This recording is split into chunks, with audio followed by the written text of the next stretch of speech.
Yung ginagawa nating kahoy na food cart kasi itong ating ginawang food cart, isa ito sa ginawa nating food cart. Ito ay yari sa aluminum at saka sa stainless. Puntahan natin. Ito sana yung ilalagay natin food cart doon sa ating pipistuhan. Kaso baka manakaw siya kasi ang materialis po nito ay stainless, then ito aluminum. So pwede siyang nakawin, ipapatimbang. Actually, itong food cart na ginawa natin ay mga scrap din. Scrap lang po ito. Yan. DIY po lahat yan. Ngayon, ang nangyari, hindi siya pwedeng ilagay doon. Baka kasi manakaw. Gumawa ulit tayo ng isa pa. Ito, yung parang DIY din po ito. DIY din na ang diskarte naman dito ay upuan na luma. So, DIY din siya. Ito, folding din. Default rin ito, kaso meron din siyang stainless. Meron pa tayong isang ginawa sa labas na food cart, mas malaki kaysa rito, mas mahaba siya. Pwede siyang lagyan ng sidecar, pero mas hindi over yun kasi baka manakaw. Ngayon, dahil tayo ay may pipistuhan, meron tayong ginawang kahoy naman. Sa kahoy medyo pwedeng nakawin, pero sana wag. So, ang status ng ating food cart na kahoy ay ito. Dito yung ating... Actually, yung siomay nandun. Kuhin natin. Ito. Ito yung siomay natin.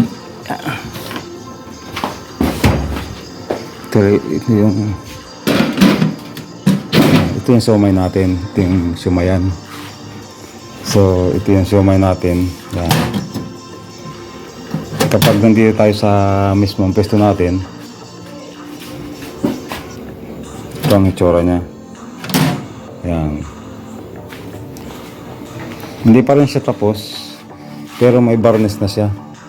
So, mas higit pa sana rito yung ating magagawa. Mas maganda pa sana, may bubog siya kasi may materials na tayo. Kaso, ang iniisip natin is baka manakaw siya dahil alam niyo naman po sa hirap ng buhay ngayon, yung mga kinakapos sa buhay, talagang gagawa ng paraan para makadiskarte, para makabili ng bigas. Ito yung pastil natin. Meron tayo dun sa lamesa, pero hindi pa yun natatakal. Ito, DIY din po ito. Itong ating, yan, stainless po ito. Meron tayong ginagamit na parang rotan to eh. Rotan na rectangular na lagayan. Tapos ito, pinaganda natin. Ginawa natin ng parang hinge na cover, may hinge. Pero stainless siya. Ito ang ating taas. Kulang pa siya kasi wala pa siyang bubong. Then itong sa siomay, pansamantala ito ang gagawin natin. Meron siyang cover. May cover siya.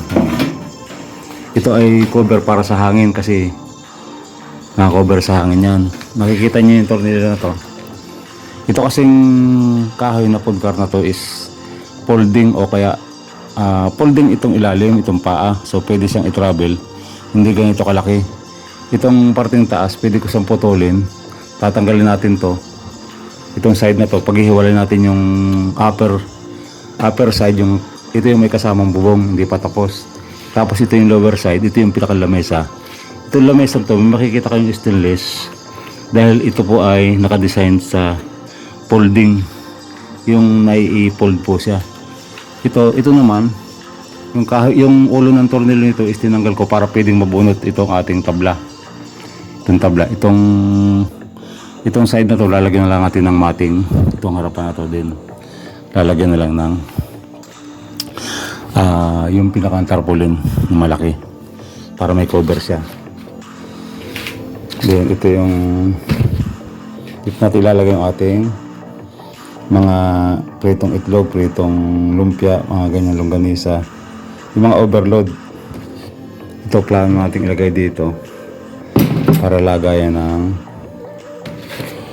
pastil. Yan, update tayo kapag giri na talaga to. Ngayon nasa siguro mga 60-70% tapos na po ito. Ito ilagay ng kanin. para hindi siya lumalamig. So ito yung harapan ng ating food cart. Yan. Lalagyan natin ng ano to, ng bubong pa, kahoy.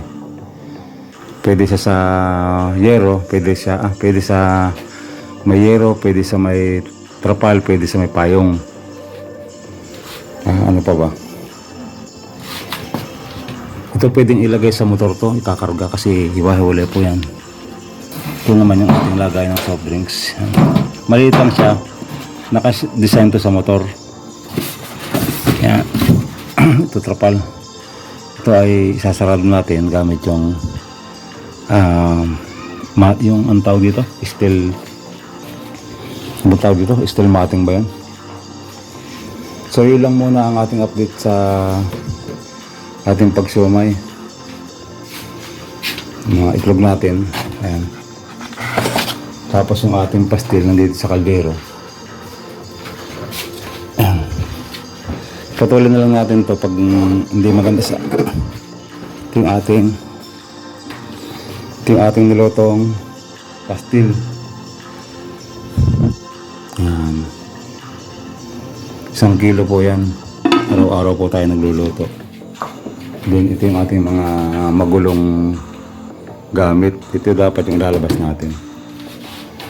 So yun lang muna ang ating update at kapag okay na po ito ay magbablog po ulit ako tungkol dito sa ating ginagawang kahoy na food cart.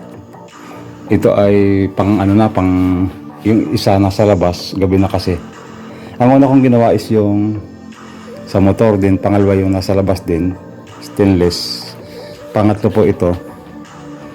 Then ang pang-apat is itong parang foldable na, actually ito po ay natatanggal. Tanggal po yan, ito na po fold. Tapos ilan na ba? Pang-5 na to. Pang-5 na ito sa ginawa nating food cart. Di baklas lahat yan, pati ito may mga tornilyo po yan. Nakikita nyo may mga tornilyo po yan. Pwedeng tanggalin yan, detachable yan. Detachable na folding na food cart na kahoy. So maraming salamat po at magandang gabi po sa lahat ng mga nanonood ng aking video. God bless po.